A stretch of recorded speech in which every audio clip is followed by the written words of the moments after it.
Al-Farabi urifukum binafsi ismi Ahmad Zubdi wa ana min qismi al-handasat al-ma'adaniyati al-qism al-dirasati al-fani wa sya'akum bi Muhammadun Sud video. Di sini saya akan menjelaskan tentang pengertian mubtada. Nah, mubtada itu adalah kata benda atau isim yang berstatus marfu dan tidak terpengaruhi oleh amil lafaz. Sedangkan khobar adalah kata benda marfu yang memberikan informasi tentang mubtada. Khobar adalah isim marfu atau kata benda yang berharokat dhamma yang dimustadakan atau disandarkan pada mubtada, yakni tidak akan ada khobar kalau tidak ada mubtada. Dan mubtada itulah yang merupakan khobar. Dengan kata lain, khobar berfungsi untuk melengkapi mubtada agar itu menjadi kalimat yang sempurna. Jadi mubtada artinya yang diterangkan atau subjek, sedangkan khobar yang menjelaskan tentang mubtada atau predikat. Nah, contoh kalimatnya yaitu Zaidun qaimun, yang artinya Zaid berdiri. Nah, Zaid adalah mubtada dengan tanda rafa dhamma. Nah, sedangkan qaimun yang artinya berdiri adalah khobar dengan tanda rafa dhamma karena isim mufrad. Contoh yang kedua yaitu Zaidan qaiman. Nah, yang berarti dua Zaid. Nah, dua Zaid tersebut adalah mubtada dengan tanda rafa alif karena bentuk tasniyah, sedangkan yang berdiri adalah khobar dengan tanda rafa alif karena terbentuk tasniyah. Berapa perbedaan utama antara keduanya? Syarat yang pertama mubtada yaitu berstatus marfu atau memiliki harokat dhamma, dan yang kedua berbentuk ma'rifah atau kata benda yang sudah jelas maknanya. Dua yaitu syarat khobar. Nah, yang pertama berstatus marfu atau memiliki harokat dhamma, dan yang kedua berbentuk nakirah atau kata benda yang belum diketahui secara khusus, dan yang ketiga harus sesuai dengan mubtada dalam hal jenis kelamin, jumlah, atau dalam arti mufrad, mutsanan, atau jama'. Lanjut di sini tentang pembagian mubtada. Nah, pembagian mubtada berdasarkan bentuk isim, yang dimana yang pertama yaitu isim zohir atau kata benda nyata. Nah, mubtada berupa isim yang jelas dan dapat dikenali dalam konteks kalimat. Contoh, at-talibu mujtahidun, yang artinya mahasiswa itu rajin.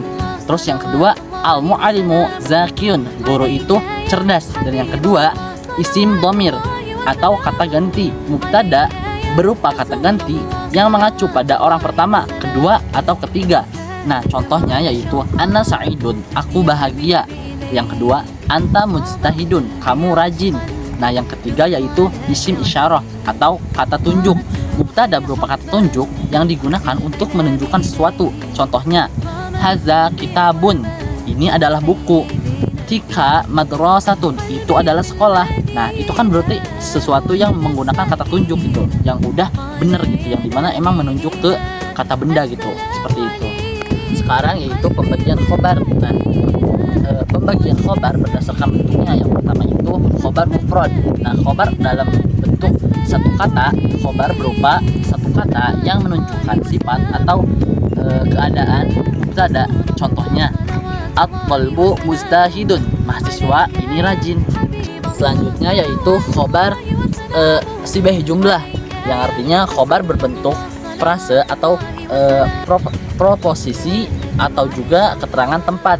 Nah, khobar ini berupa frase dengan huruf jar atau frase tempat yang menjelaskan posisi atau keadaan mubtada. Nah, khobar dalam bentuk frase juga dalam contoh kalimahnya yaitu al-kitabu fil haqbati, buku ada di dalam tas.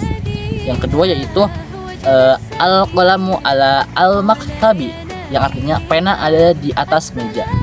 Selanjutnya yaitu pembagian khobar berdasarkan kejelasan makna. Nah, yang pertama yaitu khobar ma'rifah atau khobar yang sudah jelas maknanya. Nah, khobar ini berbentuk isim ma'rifah yang memberikan informasi tertentu tentang mubtada. Contohnya yaitu al-mu'alimu huwa al-mudhiru, yang artinya guru itu adalah kepala sekolah. Nah, yang kedua yaitu khobar nakiroh atau khobar yang belum spesifik. Nah, khobar ini berbentuk isim nakirah yang memberikan informasi umum tentang mubtada. Contohnya, Alkitabu mufidun, buku itu bermanfaat. Kan belum jelas gitu, apa sih yang dimaksud buku itu bermanfaat? Seperti itu. Nah, kesimpulannya yaitu mubtada dan khobar merupakan dua komponen utama dalam pembentukan jumlah ismiyah atau kalimat nominal dalam bahasa Arab. Nah, mubtada juga adalah kata benda atau isim marfu yang menjadi subjek atau pokok kalimat. Sedangkan khobar adalah kata benda marfu yang memberikan informasi tentang mubtada sehingga membentuk makna yang lengkap. Mungkin cukup sekian materi dari saya. Mohon maaf bila mana saya kurang dalam tutur kata. Saya tutup. Assalamualaikum warahmatullahi wabarakatuh. يا رسول الله صلوات الله وسلامه